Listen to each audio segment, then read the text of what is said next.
আজকে চলে এসেছি ইলিশ মাছের নতুন একটা রেসিপি নিয়ে পিঙ্কিস এনজয়িং মোমেন্টে। ভালো লাগলে সাবস্ক্রাইব করবে। প্রথমে ইলিশ মাছগুলো হালকা করে ভেজে নিলাম।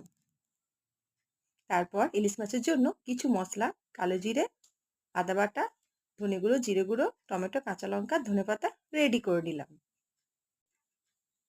এরপর তেলে মশলা দিয়ে ভালো করে কষাতে লাগলাম।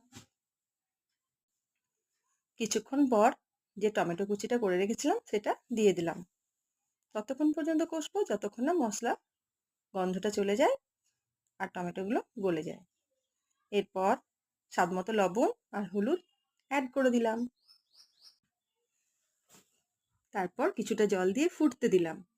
তার মধ্যে ইলিশ মাছগুলো আস্তে আস্তে ছেড়ে দিই। এইভাবে ৩-৪ মিনিট ফুটতে দেওয়ার পর দেখব আমাদের ইলিশ মাছের রেসিপি একদম রেডি। ডেকোরেশনের জন্য ধনেপাতাগুলো উপর থেকে ছড়িয়ে দিলাম।